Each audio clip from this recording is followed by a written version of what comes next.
Também é impossível praticamente falar de espiritismo sem falar de Kardec, né?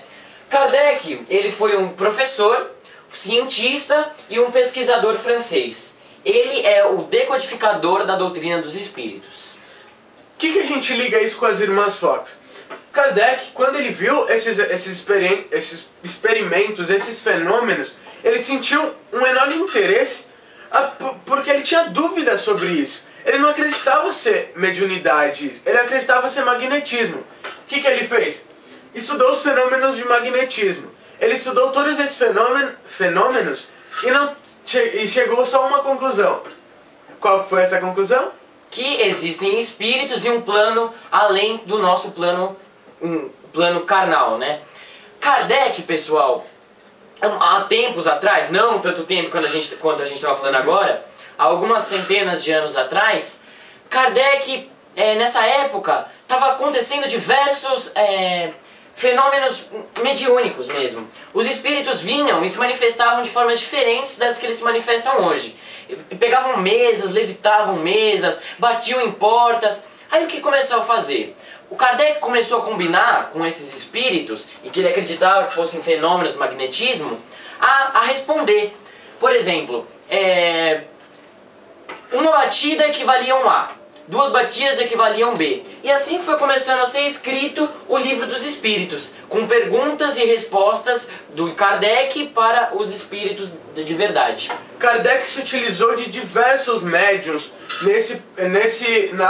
no processo que ele escreveu o Livro dos Espíritos. Ele foi a vários lugares, vários países da Europa, com vários médiuns diferentes, consultar as perguntas 2, 3 vezes com cada médium, para poder chegar a um consenso, chegar a uma resposta definitiva, como a gente pode ver no Livro dos Espíritos. É por isso que a gente chama o Kardec de decodificador da doutrina dos espíritos.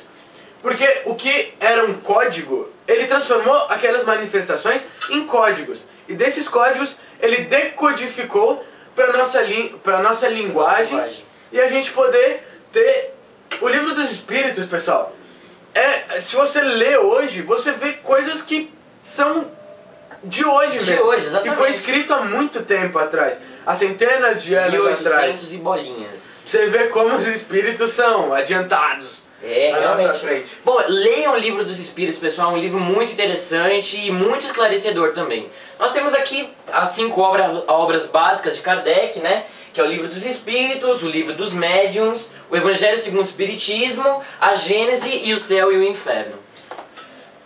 Então, pessoal, vamos para a próxima. O Espiritismo no Brasil. Espiritismo no Brasil.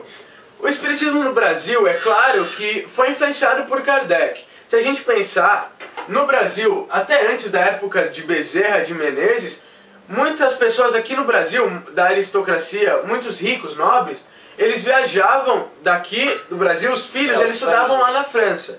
E de lá da Europa, eles traziam muitas ideias diferentes para cá, muitas ideias difundidas. O Espiritismo foi uma delas. Mas o Espiritismo no Brasil só foi ter uma evidência maior, só foi ter um ícone maior com Bezerra de Menezes, foi o primeiro. Por isso que a gente colocou ele como o primeiro no Brasil. Claro que existiam muitos outros, mas Bezerra foi muito influente, né? Principalmente por ele ser um médico conceituado, por ser político, né? E acabou se tornando, como espírita, uma figura muito importante no espiritismo brasileiro. Ele foi um médico, ele foi conhecido como médico dos pobres. Porque uma característica fundamental de todos os ícones do espiritismo que a gente tem hoje da antiguidade é a caridade, é a humildade. Não adianta você trazer um conteúdo, você trazer uma explicação, uma doutrina, sem você aplicar essa doutrina. A doutrina dos espíritos, ela traz conceitos de humildade, fraternidade, caridade, e tudo isso a gente tem que pregar. Bezerra fazia isso muito bem, é um ícone, é um exemplo de vida. Exemplo de vida. A gente não pode esquecer aquela frase também, muito famosa, né? Fora da caridade não há salvação. E o espiritismo se baseia muito nisso. Fora da caridade não há salvação.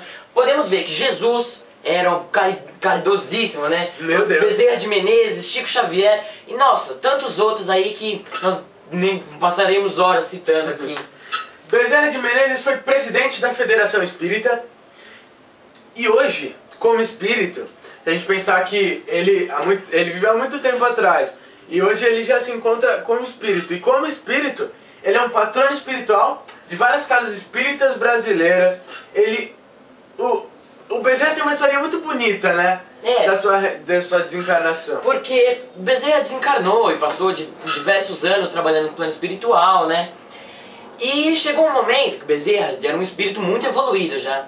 Desde quando ele desencarnou aqui na Terra, ele já era um espírito muito evoluído. Por causa das suas obras. Com certeza, né? Fora da caridade não há salvação. Bezerra, chegou um momento em que uma das missionárias não é missionárias, meu Deus. Legionárias, isso, desculpa gente. As legionárias de Maria chegou em Dr. Bezerra e falou assim, isso no plano espiritual, né? Chegou o Dr. Bezerra e falou assim, Bezerra, você está sendo convidado a ir para um plano espiritual mais elevado, né? E fazer parte da Legião de Maria, trabalhar com Maria Mãe de Jesus, gente. Maria Mãe de Jesus, o Espírito. E Dr. Bezerra, em toda a sua humildade, né, pediu de joelhos, assim, falou assim, você poderia perguntar para a Mãe Santíssima se eu não poderia ir para esse plano nesse momento. Eu gostaria de ficar aqui e não ir para esse outro plano enquanto houver guerra, enquanto houver tristeza na Terra. Dr. Bezerra falou assim, enquanto tiver um irmão aqui do Brasil chorando, passando fome, passando necessidade, eu não vou arredar o pé daqui. Eu vou ficar aqui e vou estar abençoando, vou estar espalhando as bênçãos e toda a sua evolução espiritual cuidando da gente. Existe alguma prova de renúncia maior? Tirando a de Jesus, claro. Poxa, ele poderia abandonar todo esse mundo hoje que a gente tem aqui na Terra, com vários defeitos, para ir para um plano muito superior, viver com amor, paz e luz a todo momento, mas não. Ele escolheu ficar aqui, sofrer com a gente, mas trabalhar pela gente. E nos ajudar, né? A evoluir. Fundamentalmente isso. Vamos... Próximo ícone agora, olha Bezerra aqui, ó. Esse aí, ó. Nosso barbudinho. Nosso barbudo.